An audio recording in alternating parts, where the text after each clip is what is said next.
Thank you very much. My name is Yormark, and today I'm going to be talking to you about Staples Cares, which is a community event which happens every daylight savings time now at Staples, where students from the community will travel to the homes of elderly citizens in Westport who don't really interact with high school students that often. What it does is it basically bridges the gap between high school students and the elderly in Westport, because they really don't have any interaction at all.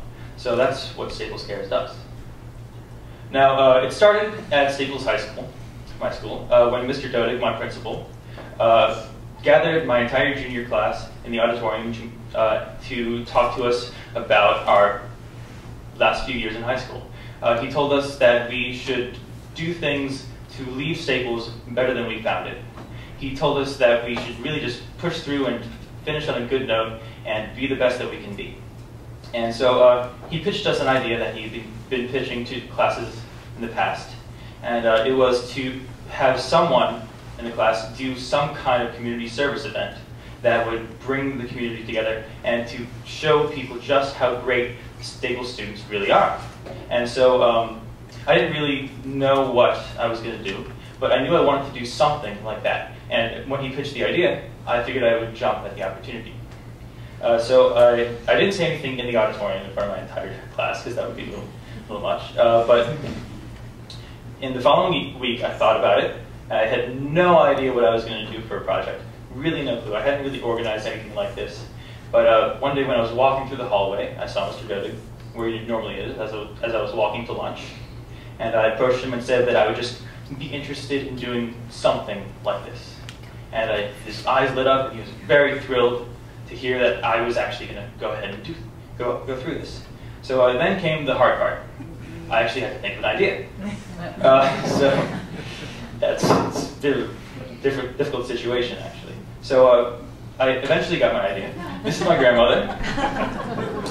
She's 91 years young, lives in Florida, and I got the idea from her. I went to her house in that year, and I did my usual routine. Now, as any grandson knows, there are two things that happen when you visit your grandmother. One, you're suddenly part moving man, part electrician, part technology whiz, part Superman, etc., etc. And also, two, your grandmother follows you around, asking you all types of questions about your life, about your hobbies, about your girlfriend, about sports, like everything you're doing, about college. And so you tell her all these things. She's very happy to hear you. And like certain things you say will spark some kind of memory from her. She started talking to me about her days in college, and she would give me advice about college, about how it's really important to work hard, which of course I know, but it's always nice to hear it again, to reinforce it. And she would tell me about her days in high school and all the friends she had, all the experiences she had. And so this event was what sparked Staples Cares.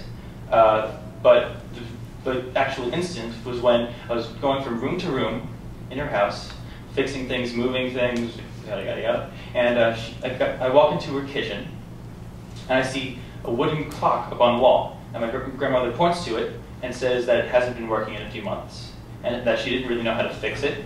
And so I told her I'd take a look at it.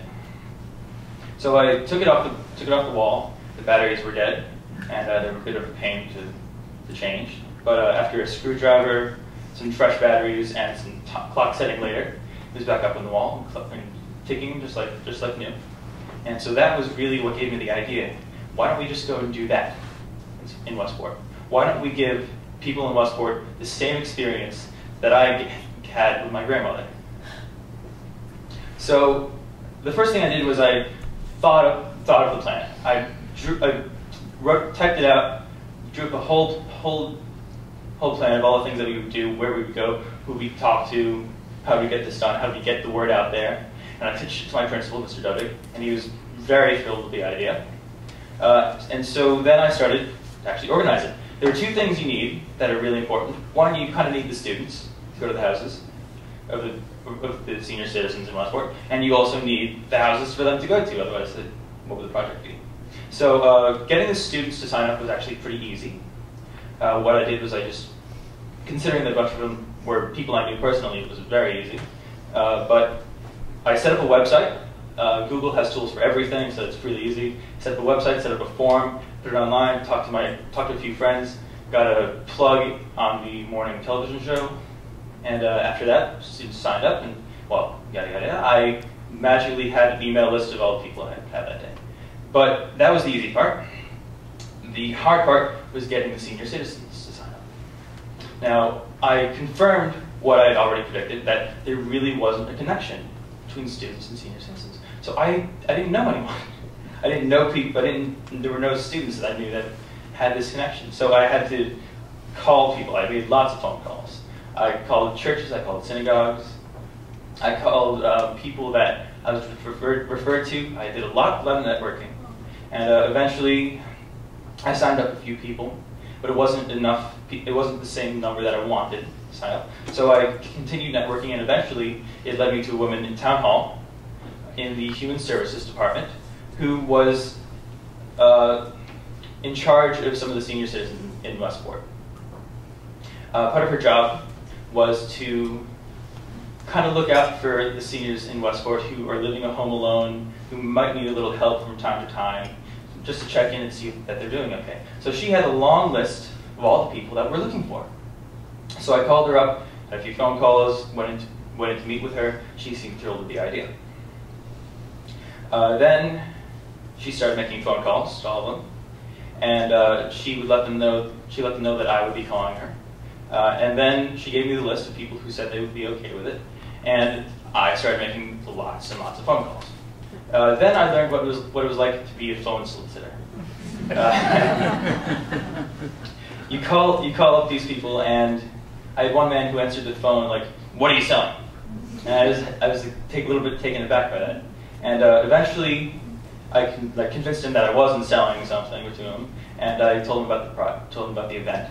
And I ended up having a 20-minute conversation with the guy about his life, about everything that was going on. He just kept talking.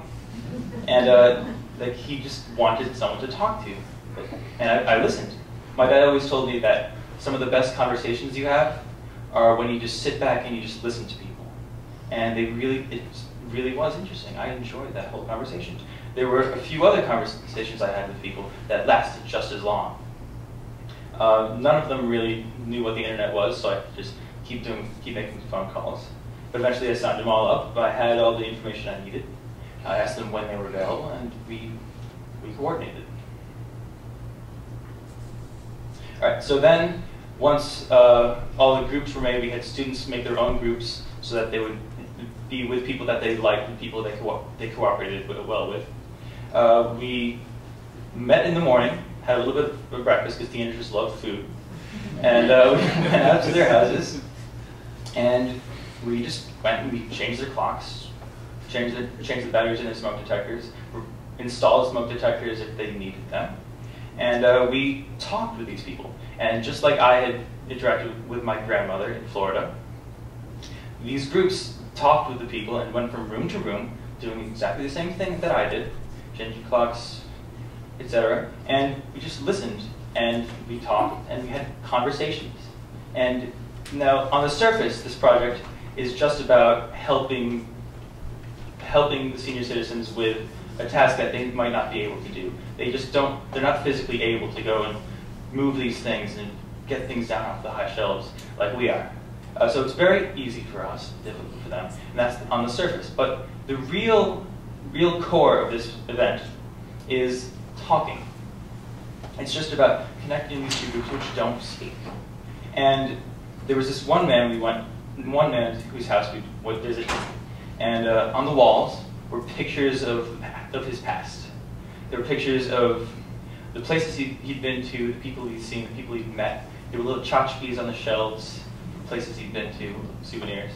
And as we were going through the house, I saw this glint of silver out of the corner of my eye. And on the wall was a silver star, framed with a little newspaper clipping in there. And the man had been awarded the Silver Star in Korea. And he was a very talkative guy.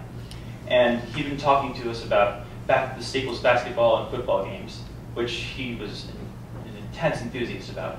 He'd actually been to just about every basketball and football game for Staples since 1947, which is I was a little surprised by that. So he was talking to us about basketball and football. We mentioned that, and suddenly he got really humble.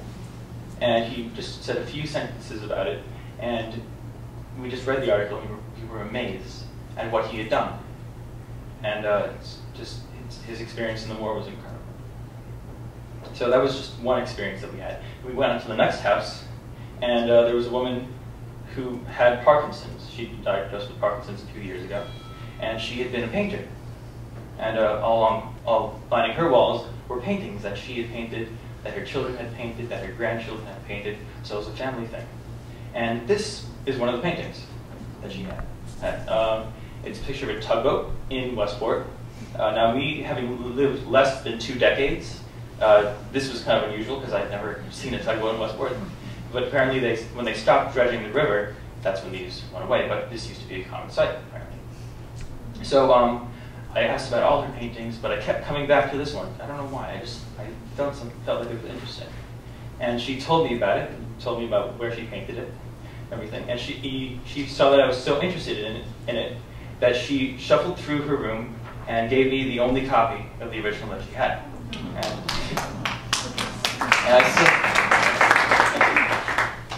And so I have this. It's been behind glass. I've been meaning to get it framed. I'm going to get it framed. It's just been on display. And I keep this, and I'm never going to sell this, because it reminds me of that one day of one woman who was a painter, but had her painting ability taken away from her because of Parkinson's. And she painted her entire life. She did advertisements for Glamour magazine decades before, and just really sticks with me. I'm going to get that framed.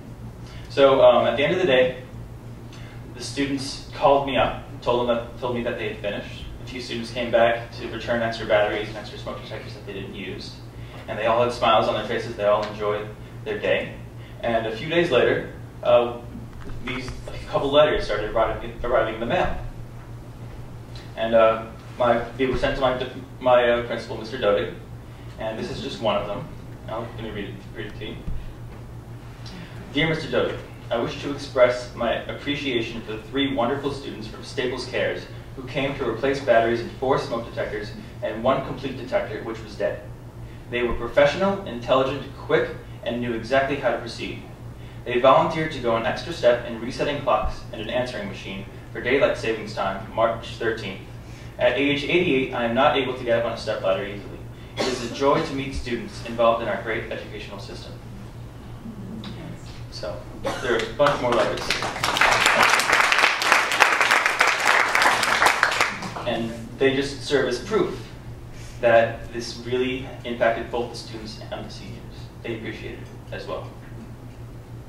So in the future, I plan on, even though I'm not going to be returning to Staples as a student, I do plan on coming back and making sure the event is running well enough that we can continue it. But this is a picture of the team right after the meeting in the morning before we headed out to the houses. And I really do think that the wisdom that the students gain from the seniors and the experiences that we hear about and we learn about and we learn from are the real essence of this project. And I think it's an amazing thing that I really think that other communities can benefit from as well.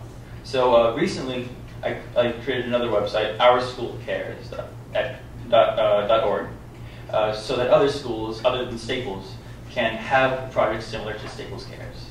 So if you have an interest in doing this in another town, just go on there and send me an email, and I'll get back to you. But I really do think that we can do something to bring our communities closer together. Show that your schools care just as much as Staples cares. Thank you.